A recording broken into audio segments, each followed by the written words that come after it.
لخت جگر ایک مطالعہ۔ لخت جگر شیخ علی طنطاوی کا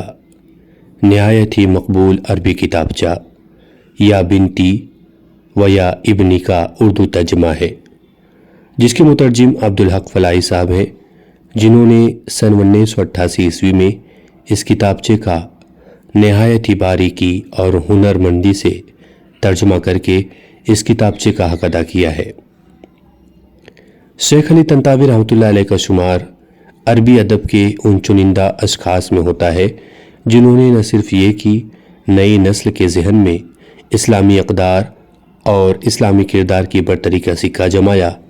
بلکہ ترقی پسند ادب کے نام پر عرب میں طٰہٰ حسین، قاسم امین اور ان جیسے سرخیل ادیبوں کے ذریعے الحاد، تشکیک اور بے دینی کے پھیلائے ہوئے رجحانات پر کاری ضرب لگائی ہے، اور روشن خیالی کے نام پر مغرب سے درآمد کیے ہوئے اسلامی معاشرت و تمدن کی بنیادیں کمزور کر دینے والے باطل نظریات و افکار کی دھجیاں اڑا دی ہیں۔ طنطاوی رحمۃ اللہ علیہ کی متعدد کتابیں منظر عام پر سند قبولیت حاصل کر چکی ہیں، لیکن جو مقبولیت یا بنتی کو حاصل ہوئی وہ بقیہ کسی تصنیف کے حصے میں نہیں آئی۔ چنانچہ یا بنتی کے مقدمے میں آپ خود فرماتے ہیں: گزشتہ 8 سالوں سے تحریر و تقریر سے میرا واسطہ رہا، مگر اس عرصے میں میرے ان 2 مقالات یا بنتی و یا ابنی کو جو شہرت حاصل ہوئی ہے، اور خاص طور سے مقالہ ابنتی کو، وہ کسی اور تحریر کو نصیب نہیں ہوئی۔ کتابچے کی مقبولیت کو سمجھنے کے لیے بس اتنا جان لینا کافی ہے کہ اب سے 35 سال پہلے تک اس کے 46 ایڈیشن چھپ چکے تھے، اور طنطاوی رحمۃ اللہ علیہ کے بقول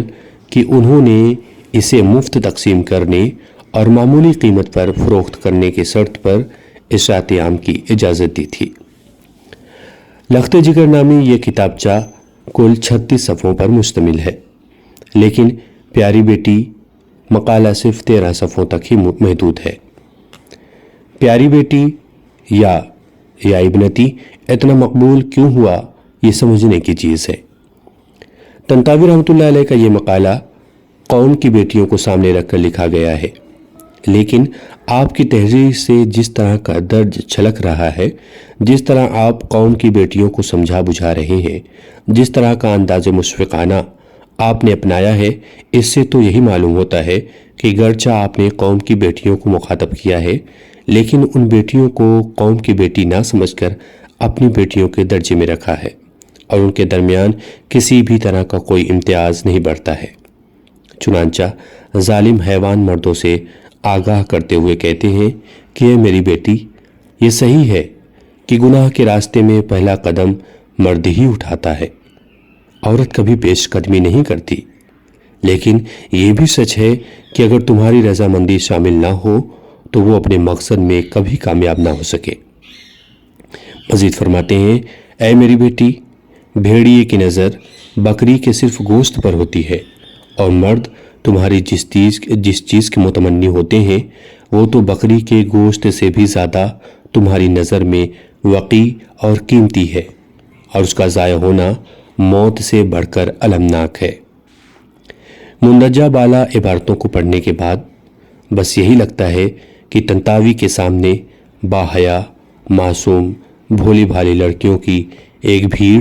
بہت ہی سلیقے سے کان لگائے بیٹھی اپنے مرشد و مربی کی باتوں کو آنچل میں گانٹ رہی ہے، اور اب اس نے ارادہ کر لیا ہے کہ وہ کسی بھی طرح کسی حیوان کے پھندے میں نہ آئے گی، کیونکہ اس کے مرشد نے کہا ہے کہ میں پھر قسم کھا کر کہتا ہوں کہ بخدا مردوں کی ان چکنی چپڑی باتوں کے چکر میں ہرگز نہ آنا کہ وہ تو اس لڑکی سے کوئی غرض نہیں رکھتے، وہ تو اس کے ادب و اخلاق کی وجہ سے قریب ہے، وہ تو بس دوستانہ ماحول کی گفتگو کرتے ہیں اور دوست کی طرح اسے چاہتے ہیں۔ بخدا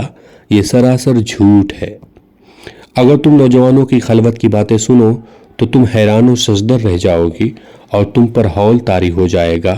کہ کوئی نوجوان لڑکا جب بھی تمہیں دیکھ کر مسکراتا ہے، تم سے شستہ اور شگفتہ گفتگو کرتا ہے، اور کوئی جھوٹی موٹی خدمت بجا لاتا ہے،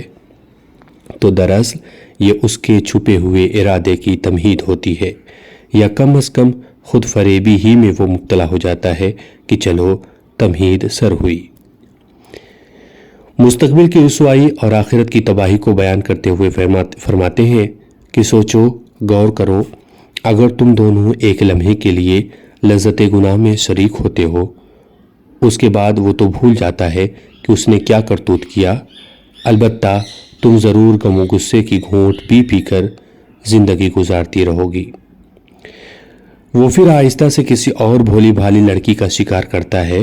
اور اس کی چادر حیا چرا لے جاتا ہے اور تمہارے شکم میں حمل کا بوجھ ڈال جاتا ہے جس کے بار سے تم دبی جاتی ہو۔ دل غم و اندوہ سے ملول ہوتا ہے اور کلنک کا ٹیکا تمہاری پیشانی پر لگ جاتا ہے۔ اس ظالم کو تو سماج یہ کہہ کر معاف بھی کر دیتا ہے کہ جوان تھا، قدم پھسل گیا، لیکن پھر سنبھل بھی تو گیا، توبہ استغفار کر لی اس نے۔ اور تم تو تاحیات ذلت و رسوائی کے عالم میں رہو گی، سماج تمہیں نہیں معاف کرے گا۔ اس کے بعد دو ٹوک فرماتے ہیں کہ سچ تو یہ ہے کہ لڑکی خواہ کتنی بھی ترقی کر جائے، عزت، دولت، شہرت کی مالک ہو جائے، اس کی آرزو اور معراج سعادت بالآخر شادی ہی قرار پاتی ہے۔ اس کی کامیابی اس بات میں مضمر ہے کہ وہ نیک اور صالح بیوی بنے۔ لڑکیوں کو اس تباہی سے کیسے نکالا جائے، وحشی درندوں سے ان کی حفاظت کیسے ہو، کیا تدبیریں کی جانی چاہیے کہ ہماری بیٹیاں محفوظ رہیں، اس سلسلے میں طنطاوی رحمۃ اللہ علیہ ایک مشورہ دیتے ہیں کہ اس صورتحال کا مقابلہ اس طور پر کیا جا سکتا ہے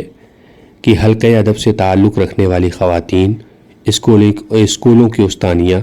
اور یونیورسٹیوں کی طالبات کے حلقے بناؤ اور اس پلیٹ فارم سے اپنی گمراہ بہنوں کو صراط مستقیم کی طرف آنے کی دعوت دو۔ ان کے دلوں میں خدا کا خوف پیدا کرو، اگر اس سے بھی ان کے دل نہ سہمے تو اصل مرض سے انہیں ڈراؤ، اگر اس سے بھی باز نہ آئے تو غیر مبہم اور واضح انداز میں ان سے بات کرو، انہیں سمجھاؤ کہ ابھی تمہارے اندر جوانی کی دل فریبیاں اور دل ربائیاں ہیں،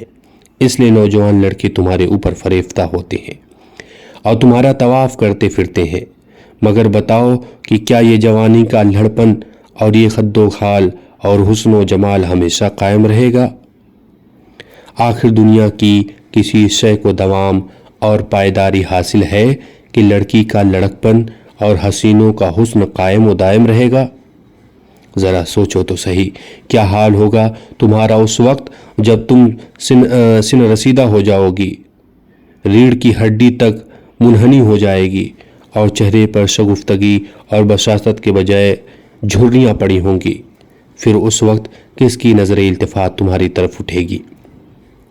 اور کون تمہاری خبرگیری کرے گا؟ آگے کہتے ہیں، اے میری بیٹی، تمہیں معلوم بھی ہے سن رسیدہ عورتوں کی تعظیم و توقیر کون لوگ کرتے ہیں؟ بیٹے بیٹیاں، پوتے اور پوتیاں ان کی تعظیم و تقریب کرتے ہیں، اور اس مرحلے میں بیٹے بیٹیوں پوتے پوتیوں والی خاتون اپنے گھر خاندان کی ملکہ ہوتی ہیں اور خوش نصیبی کے عرص پر متمکن ہوتی ہیں، جبکہ دوسری عورت، اس پر جو حال گزرتا ہے اس سے تم زیادہ واقف ہو۔ آگے آزادی نسواں کے علمبرداروں کی دلیلیں پیش کرتے ہیں جس کی بنیاد پر وہ اپنی عورتوں کے ساتھ دیگر ملاقاتی عورتوں کی